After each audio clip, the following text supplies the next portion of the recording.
Godmorgen venner, og velkommen til den her video. Det er faktisk fredag i dag igen, så jeg tænker, at jeg skal lave en lille weekendsvlog igen til jer. Fordi jeg skal faktisk bare have en mega hyggelig weekend. Jeg skal til fødselsdag i aften hos en af mine veninder. Så der skal vi spise, og så er planen måske lidt, at vi sådan skal lidt videre bagefter i byen. Alt efter hvad folk de har lyst til og sådan noget. Så det bliver mega hyggeligt, og jeg går jo ikke sådan rigtig særlig meget i byen heller ikke, så det gør jeg i hvert fald ikke mere, sådan den periode er jeg ligesom ude af, hvis man kan sige det sådan. Og det har jeg det så fint med, men det er alligevel hyggeligt sådan, og ja, sådan det der med, at der er mulighed for det, og så sammen med en masse andre mennesker. Vi bliver vist 10 mennesker, eller 10 piger hedder det. Så det bliver mega hyggeligt i aften. Og jeg tror, vi skal have tapas. Og ja, så skal vi bare hygge med vin og drinks. Og det bliver bare mega hyggeligt. En rigtig pigehygge. Ja, og jeg har som sagt, det ved jeg ikke, om jeg har sagt, men jeg har fri i dag.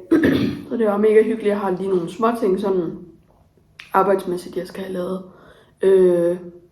Men udover det, så skal jeg bare hygge, og så skal jeg op til min anden veninde 4:30, hvor vi så skal gøre os klar sammen. Så jeg har bare tænkt mig at tage jer med i hele dagen, hele weekenden faktisk. Så, men jeg er lige i gang med at spise min morgenmad nu. Jeg har sovet til 8:30 i dag, fordi jeg tænkte, at jeg gik for det første lidt sent i seng i år. Men jeg tænkte, nu skulle jeg lige have en ordentlig nat søvn, inden jeg sådan skulle være social i aften og skulle være sent op og sådan noget der. Så tænkte jeg, måtte hellere lige få en ordentlig nat søvn. Og jeg har fået lavet negle i går. Jeg ved ikke, om man kan sådan fornemme dem. Det er lidt svært. Men de er meget sådan natural, og det er også min egen negle. Ja. Men jeg er ret glad for dem i hvert fald. De er meget sådan, jeg ved ikke, naturlige. Men stadigvæk lidt længde på. Ja. Men ja, så jeg tror bare, at jeg sidder inde i stuen med min dyne og stearinlys tændt, og det regner udenfor, og jeg er lige i gang med at se lidt YouTube. Ja, jeg fik helt lyst til at se Anna Briand, eller hvad hun hedder, tror jeg. Jeg synes bare, hun har sådan nogle mega hyggelige vlogs nogle gange. Sådan, ja, nu skal jeg til at se de der vlogs fra, hvor hun er i Australien. Det glæder jeg mig lidt til, for jeg har også selv været i Australien. Men sådan rejsehøjskole, det har jeg snakket om i mine tidligere videoer. Men ja, jeg kunne bare godt tage til Australien igen. Det er bare sådan et fedt sted, seriøst.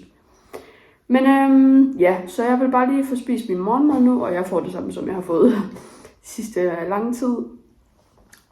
Skyer eller yoghurt. Faktisk noget, der hedder kvark. Jeg ved ikke, om I kender det, men ja, noget, der hedder kvark. Og så med bananer, pærer, sådan noget mysli, og så sådan mørk chokolade over. Ja, og en kop kaffe.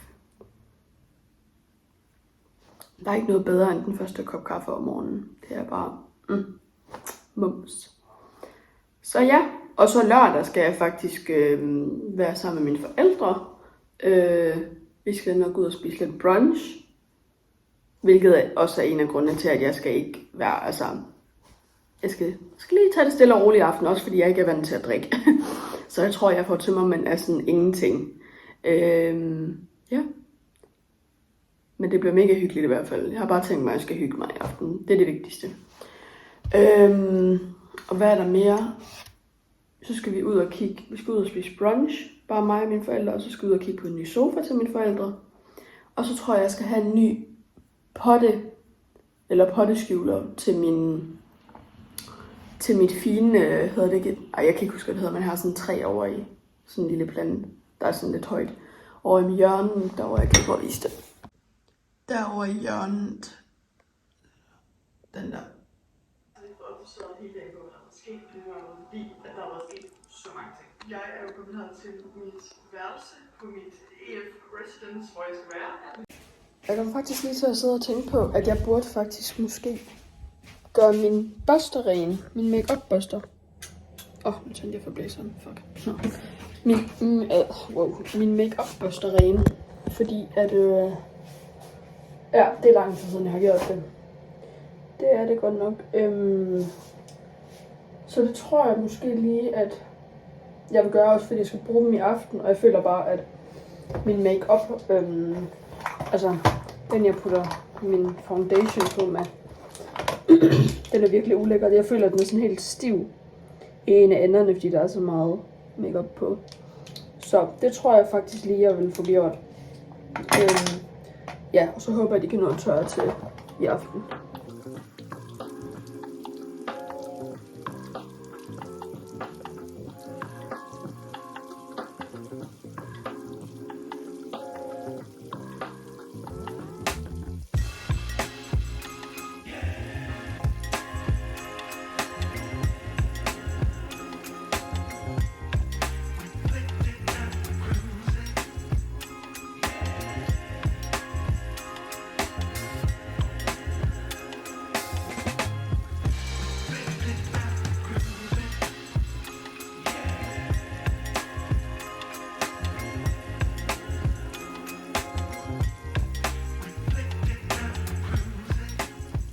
Så fik jeg lige dem alle sammen vasket. Der er nok lidt lyserød stadigvæk. Men så håber jeg bare, at de kan nå at tørre i hvert fald. Okay, jeg kan lige mærke, at efter jeg lige fik rengjort mine børster og sådan noget, så kan jeg mærke, at jeg lige kom i sådan lidt rengøringsmode. Så nu tror jeg faktisk lige, at jeg vil gøre mit køkken rent, hele min bordplade, min håndvask og tørre støv af og sådan noget, og så også gøre min badeværelse ren.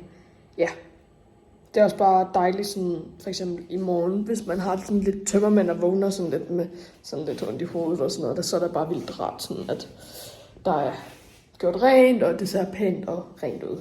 Så jeg vil lige høre lidt musik imens, og så vil jeg ellers bare lige gå i gang med at gøre rent.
Nå, venner, jeg har lige været i bad nu. Ja. Og jeg har lidt en plan om, at jeg vil have en eller anden sådan en sådan slick back hestehale. Og så glat mit hår. Ja. Det havde jeg lige en idé om, at jeg ville have, men nu må vi se. For det hænger også afhænger også lidt af, hvad jeg tager på. Men jeg ved virkelig ikke, hvad jeg skal have på endnu. Og jeg endte med alligevel at lægge makeup hjemmefra, fordi jeg tænkte, så skal jeg ikke tage mit makeup med, fordi jeg skulle have gjort mig klar med en veninde. Men så skulle jeg ikke tage mit makeup med og til at hente det i morgen og sådan noget der. Så jeg tænkte bare, vi gør det sgu bare hjemmefra. Ja. Jeg er lige i gang med at bestille nyt hudpleje, fordi at jeg skal snart have noget nyt, fordi at jeg er ved at løbe tør. Så ja, det er det, der sker lige nu. Og så skal jeg nok til at gøre mig klar lige om lidt, faktisk. Jeg ved så ikke lige, hvad der er sket. Jeg er lige blevet sådan mega fået vildt sådan varme kinder. Jeg ved ikke, det kan man godt se, tror jeg. Jeg ved ikke, om det er, fordi jeg lige har siddet og drukket en kop kaffe. Eller hvad det er. Det er lidt mærkeligt. Jeg føler bare, at jeg er sådan helt varm i hovedet. Men ja, jeg skal i hvert fald lige til at tage mig lidt sammen, fordi jeg skal finde ud af, hvad jeg skal have på. Jeg ved stadigvæk ikke, hvad jeg skal have på endnu, så ja.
Godmorgen, friends. Det er faktisk søndag i dag.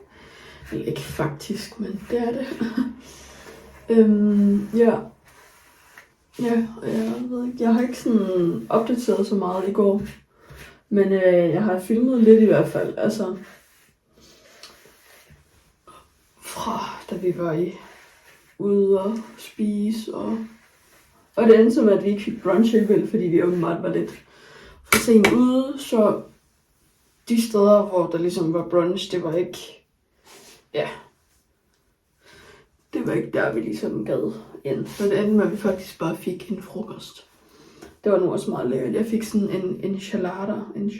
Jeg ved ikke, hvordan man udtaler det. Men i hvert fald sådan noget mexicansk mad. Det var sygt lækkert med guacamole, salsa og aioli på. Og så bare salat til ved siden af. Med kylling i. Sådan pandekageagtigt. Det var mega lækkert. Virkelig lækkert. Og så var jeg bare hjemme med mine forældre, eller så ude og gik på sofaer, og jeg tror måske, jeg har fundet en lampe, jeg gerne vil have til over mit spisebord. Så det tror jeg skal ønske mig til jul. Nyt juleønske. Og så, ja. Så endte vi faktisk med at være hjemme ved nogle af mine forældres venner. Og få noget kaffe og sådan noget, men det var ret sent, vi fik det. Det var først sådan noget klokken lidt i 5-agtigt. Så men det var nu hyggeligt, og det var mega lækkert og sådan noget. Så ja.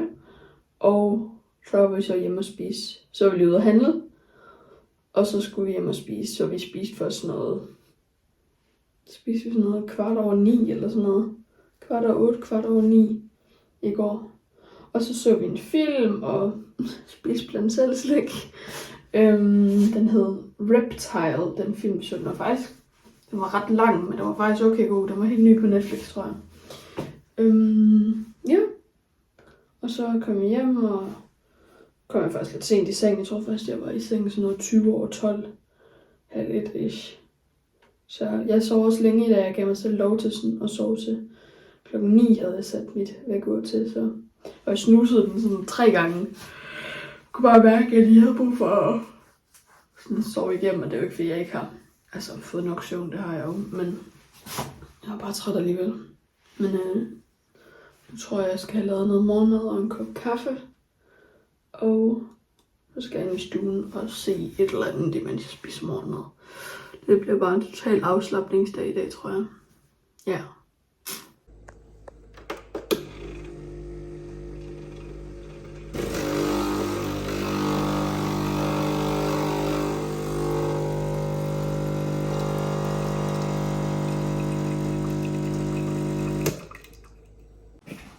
Nå, venner.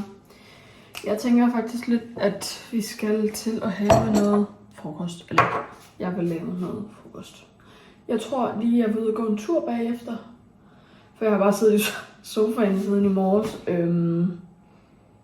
Og set serier og arbejdet lidt på computeren. Og prøvet at overføre nogle videoer til min computer fra min telefon og sådan noget der.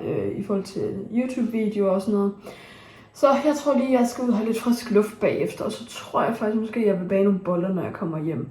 Men nu skal jeg i hvert fald bare lige have noget frokost. Jeg tror bare, jeg vil lave noget brun avocado og rist et stykke toast eller et stykke rugbrød. Og så har jeg noget kyllingepålæg, som jeg købte i går, og så et spejlæg ovenpå eller sådan noget. Så tænker jeg, at jeg vil lave. Så det er bare sådan en nem frokost.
Nå, det er lidt senere nu, og jeg har faktisk spist aftensmad.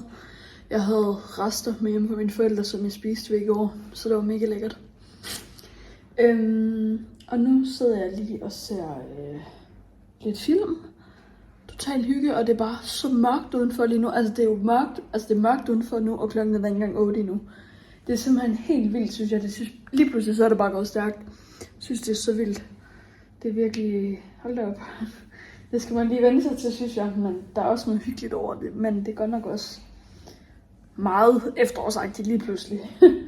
Men jeg vil faktisk bare lige til at se lidt film. Eller jeg er i gang med at se lidt film. Og så har jeg taget lidt ja, jeg har taget en af mine nybagte boller, som jeg fik lavet, som jeg lige vil smage nu. Og så lige se lidt film. Det er faktisk Magic Mike. Den hedder Magic Mike's Last Dance. Der er 2 andre Magic Mike film. Og jeg ved, det er den sidste, den her. Men jeg har ikke set den endnu. Men jeg kan huske, den gik i biografen for ikke vanvittigt lang tid siden. Men der gad jeg egentlig også godt have været inde og se den. Men det var ikke en, jeg sådan, skulle ind og se i biografen. Men ja, så den er på HBO nu. Hvis der er nogen af jer, der er til sådan noget. Men ja, jeg synes bare, at den skulle jeg bare se. Nu har jeg set de andre 2, så nu skulle jeg også bare se den her.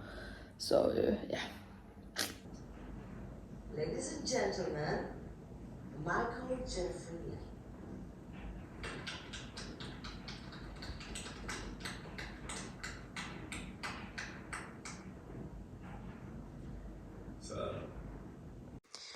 Nå venner, jeg tror faktisk bare lige, jeg vil afslutte vloggen nu. Jeg skal ned og træne nu. Har mine varme sko på.